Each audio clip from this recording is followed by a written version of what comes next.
Welcome to Beyond Great Sex, the podcast that will revolutionize your sex life. I'm Morgan Horn. I'm a sex and intimacy coach, and I am going to give you the tools to create the mind-blowing sex life that you've been craving.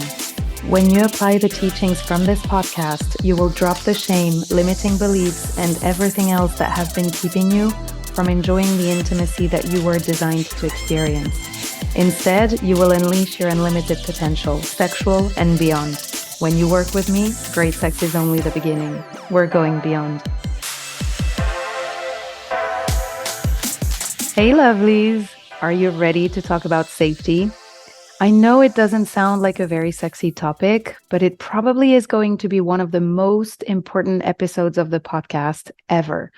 Because without safety, there can be no pleasure. And helping you create more pleasure in your life is what this podcast is all about. So trust me, you want to listen in on this one.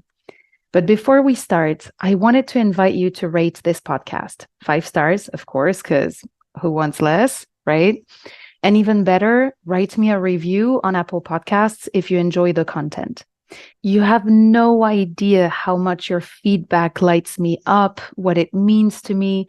The whole purpose of this podcast is to help women. And when I hear from you that you enjoy the content and that you notice shifts as you apply the tools, it gives me goosebumps, truly. Also, rating and reviewing the podcast will boost it and help other women find it. So I would be so grateful if you could spend a couple of minutes of your day to show me some love. And when you do, please send me a screenshot because depending on what part of the globe you're in, I can't see your review. So send me a screenshot either on Instagram or by email. You'll find, all my details on the show notes. And as a thank you, I'll offer you a free strategy session where we can discuss anything you want. And I'll send you a recap after the session with steps for you to go next level on your intimacy. Trust me, this will be fun. And if you don't want coaching, but still want to show me some love, go ahead. The session is not mandatory. Okay? So if you've listened to the last episode of the podcast, we talked about reasons why women sometimes manage to orgasm on their own, but struggle to get there with a partner. And I discussed emotional and physical safety, or the lack of, as one of the main reasons why this happens. So if this is a struggle of yours, you'll definitely benefit from learning more about emotional and physical safety and sex today. Other signs that you might not feel fully emotionally and or physically safe during sex can include having strong, uncomfortable emotions during sex, like feeling agitated, uncomfortable, anxious, afraid, feeling a lot of resistance, or on the contrary, feeling numb, like you're not really there, like you're floating, absent, or having sensations like your brain doesn't want to be there, like your mind is trying to escape, being unable to be physically present with your sensations, being unable to let go. There are many, many different ways in which a lack of safety can show up. And if you don't know how to spot it, you might not even know that it's there. So this week, I want to go into a little more detail and explain to you what exactly happens in your body when you don't feel physically or emotionally safe, and why this is killing your sex drive, your desire for intimacy altogether, your pleasure, and why it makes it almost impossible for you to reach an orgasm. And then next week, I'm going to tell you how you can create safety and security for yourself, for you to feel turned on, alive, to allow that juicy sexual energy to course through your body, and to feel buckets of pleasure. The reason I've decided to split this episode into 2 is because I want to keep episodes short enough. Ideally, I'd like them to be no more than 20 minutes long. That's how I enjoy listening to podcasts. But I also think that some topics deserve to go into a little more detail, just because they are that important. And physical and emotional safety is definitely one of them. So, like I said, emotional and physical safety is one of the pillars of a great sex life. In order to feel desire, to feel turned on, and to experience pleasure, we need to be in a place of emotional and physical safety. Physical safety is something I think most of us understand, like don't walk out alone at night in that neighborhood because you risk being physically attacked. It means being in a relationship where you're not abused physically, having a home where you feel physically safe, not being under any threat of physical harm, and so on. Emotional safety, on the other hand, can be a bit trickier to grasp, just by virtue of the fact that most of us were not taught about our emotions and how they impact our nervous system. Basically, our emotions are invisible energies, vibrations that move through our body, sending us signals of either pleasure, that's for positive emotions, or pain, that's for negative emotions. And these emotions are reflected in our nervous system. Positive emotions like feeling love, calm, feeling appreciated, feeling connected, feeling safe, emotions of well-being generally, will activate our parasympathetic nervous system. That's our relaxation response. That's the part of the nervous system we want to activate to experience desire, pleasure, and eventually have an orgasm. The opposite of the relaxation response is the emergency response, also known as the freeze, fight, or flight mode. That's our sympathetic nervous system. And it is activated by our negative emotions like stress, anxiety, self-loathing, and fear. When our sympathetic nervous system is triggered, it tends to block us from feeling desire and pleasure. Because if you think about it, when our emergency response is activated, our brain thinks it has more important priorities than feeling turned on and experiencing pleasure, and rightfully so. Imagine being in an actual emergency, like someone chasing you or your house being on fire. You don't want to feel relaxed and turned on, do you? You absolutely want to shut that down and be focused and quick to get out of this alive. So essentially, what happens is that some negative emotions completely block us from accessing our desire because they activate our emergency response, which makes it really hard to even want to have sex. And when we do have sex, it can make it very difficult to be present and connect to our pleasure, making it that much more difficult to reach an orgasm. I've used the car analogy before, if you've listened to the podcast, with the gas pedal and brakes to explain desire. When your relaxation response, your parasympathetic nervous system, is activated, that's the gas pedal to your engine. And on the contrary, when your emergency response, your sympathetic nervous system is activated, that's your brakes. Now try driving your car with the brakes on. It's going to be challenging. So that's for the basic science behind your nervous system. You've got your relaxation response activated by positive emotions, and that's what allows desire and pleasure. And you've got your emergency response activated by negative emotions, and that's what kills your sex drive and makes it very hard for you to feel pleasure. So if we want to have a great sex life, we need to create a sense of physical and emotional safety that will activate our relaxation response. That is creating a space of complete trust in our body, in ourselves, and in our partner, where our mind and body can relax, open up, and let go. But we also need to avoid activating our emergency response that shuts the whole thing down.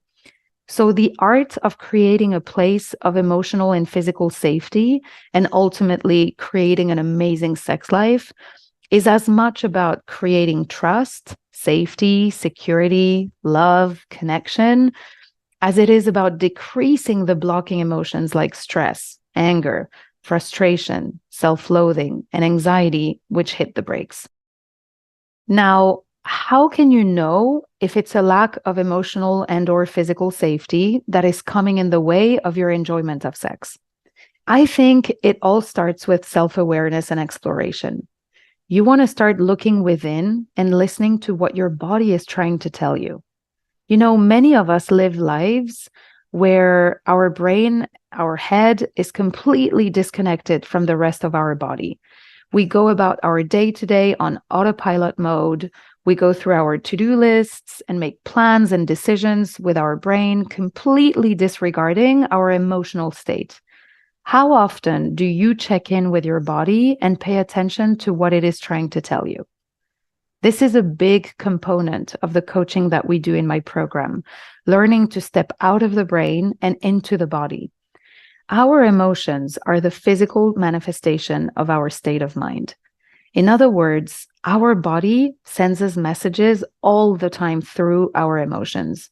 And learning to listen to those signals is key to creating emotional and physical safety. If sex feels uncomfortable, if you're finding it really hard to let go during sex, if losing control during sex with your partner scares you, if you're feeling strong, uncomfortable emotions during intimacy, or on the contrary, if you're not feeling anything at all, if you tend to feel numb or have a very hard time feeling physical sensations, if your mind tends to want to escape or it feels like you're not fully there, these could all be signs that you're not feeling physically or emotionally safe during sex. Pay attention to your emotions. They carry invaluable information. Once you've identified how you feel, you can start questioning why that is. This lack of safety could come from the relationship you're in, or it could be due to something broader, like past experiences or trauma. So what we want to do is to start by doing a little digging. And why not start with your relationship? How do you feel about your relationship? Do you feel appreciated? Do you feel loved? Do you feel secure in your relationship? Do you feel respected? Do you feel connected to your partner? Do you trust them? Do you feel comfortable with them? Do you feel like you can be yourself around them? No filter. Do you feel like your needs are met in this relationship? And how is the communication? And what about the communication around sex and intimacy? Do you feel like you can share the parts of you that you want to share without fear of their reaction or judgment? If not, this could be why you find it hard to let go and feel pleasure during sex. You probably have too many negative emotions triggering your nervous system, like distrust, fear, discomfort, feeling unappreciated, and so on. And this can qualify as a lack of emotional safety and intimacy. And until we clear that up, you're going to find it incredibly hard to let go and enjoy sex with your partner. But like I said, this lack of emotional safety can also be caused by elements outside of the relationship, which can make it even harder to identify at first. I coach women who feel complete trust in their partner, yet they are triggered when having sex or completely unable to let go and enjoy the moment.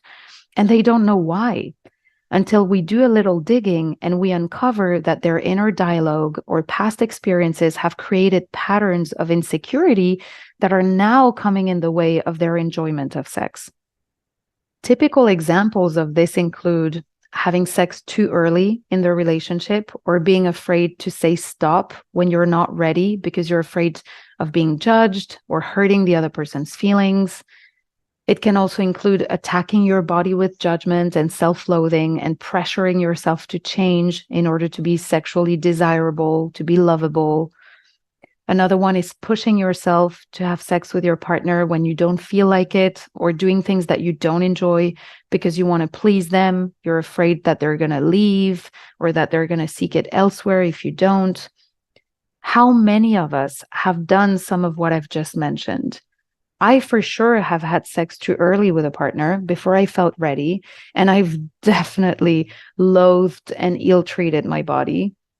And the problem is that over time, when we repeat these patterns, brains can start associating sex with the self-loathing, with the pressure, the attacks, the chore, feeding a general sense of insecurity around sex that triggers our nervous system. And when our emergency response is activated, our brain will put together elaborate strategies to keep us safe, like killing our sex drive, thinking that if we don't feel desire, we won't have sex and therefore we will stay safe. I see this with many of my clients who initially come to me for help with their libido, only to discover that they unconsciously put in place a protection mechanism that shuts it down. Or another one I see is disconnecting mind and body. Victims of sexual assault will often describe feeling like they were floating, like they were watching their body but weren't really there, or feeling numb, not really feeling anything at all. It's a fascinating protection mechanism that the mind activates to not feel the violence of an attack. And you don't have to be a rape victim to have put that in place. Trust me. If you have disregarded your body signals in the past, having sex when you didn't feel ready, when you were not feeling physically or emotionally safe with someone, that's enough for your mind and body to disconnect to avoid the discomfort. And what that does is it makes it very unlikely for you to feel pleasure because you're not really there. You're disconnected. So I want to invite you to pay attention to how you feel when you think about sex, about your body, your desirability, your relationship, and also how you feel before you have sex, during sex, and after sex. What emotions come up? And if you can't put words on it, what sensations do you feel? Is there any picture that comes to your mind, anything that you see? I want to give you a couple of examples from sessions with the beautiful souls I coach, because I think it might resonate with you. Some of my clients who I have coached on safety, sometimes after trauma, have described suddenly freezing during sex, unable to move, as if their body transformed into a stone statue, picturing their head trying to pull up and away from their body, feeling numb, absent, and lightheaded, as if their ears were filled with cotton wool, or feeling like an anger monster takes over their body, unable to stop themselves from lashing out at their partner. And I find these few examples so fascinating and so revealing of what these women were going through when you know of their circumstances and past. These are classic examples of freeze, fight or flight reactions and unconscious protection mechanisms in reaction to their nervous system being triggered. And you know what these particular women all had in common when they hired me? They were all married or in long-term relationships with men they fully trusted. They felt emotionally close to their partners, at least 3 out of the 4 did. They all felt physically safe around their husbands. They knew their partners would never harm them. Yet, you can tell from their physical reactions that their bodies didn't feel safe during sex. And that's because their nervous system were triggered by unresolved trauma and past experiences. This is why understanding how emotional and physical safety works and learning to spot the signs that you might need some healing there is crucial. It will transform your intimacy, trust me.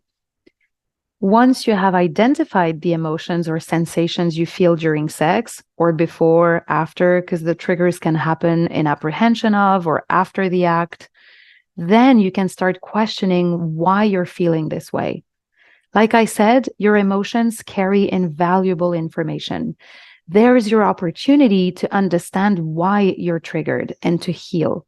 For example, when we explored why my client felt overpowered by anger towards her husband, we uncovered that the anger was an unconscious way to avoid intimacy because there was unresolved trauma associated with being intimate. So her brain came up with this elaborate strategy of picking a fight to avoid any chance of having sex. Also, feeling angry gave her a false sense of control because it felt more empowering than having to face the discomfort of other emotions like vulnerability and fear. And my client, who described feeling like her head was trying to pull up and away from her body, had unconsciously developed a pattern of disconnecting mind and body during sex after being sexually assaulted at the age of 13. The image says it all. Her head literally trying to pull away. And this resulted in not feeling all the pleasurable sensations during sex and also not feeling connected to her spouse. I mean, how could she? She wasn't even connected to her own body. So here we are. I hope that today's episode has enlightened you as to why it is important to feel emotionally and physically safe in order to have pleasurable sex. And I hope you've enjoyed learning about different ways in which a lack of safety can show up. And next week, I'm going to tell you how you can create emotional and physical safety for yourself so that you can have the great sex that you're longing for. But as a homework for today, I just want to invite you to step out of your brain and get into your body a little more. In the next few days, try paying attention to how you feel at any given time, and especially before, while, and after having sex. What are your main emotions associated with sex and intimacy? And do you think that these are positive emotions that tend to activate your relaxation response? Or are they negative emotions that tend to trigger your freeze, fight, or flight mode? And as you do this exercise, please let me emphasize that your emotions are always valid, whatever they are. You want to be curious about them without judgment. Often, when I coach my clients and we uncover how they feel, their first reaction is to feel guilt or shame about their experience, as if they were not legitimate to feel the way they feel.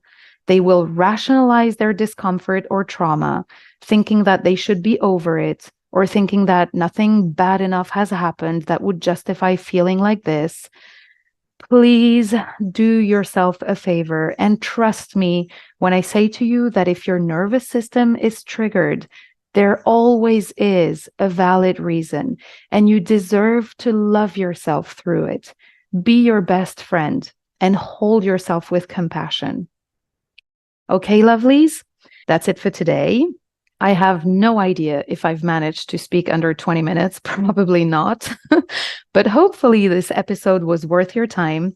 And I so look forward to continuing this fascinating topic next week. Have a great day. If you have loved this episode, please add a rating, write a review, and share it around to help spread the word to all the women out there who need to hear this. I am so grateful for you listening. And if you are ready to take this work deeper, book your discovery session with me at www.morganehorn.com. That is MORGANEHORN.com. We will explore any issue you would like help with, and you will learn all about my coaching program so you can get started on creating the sex life of your wildest dreams. I will see you there.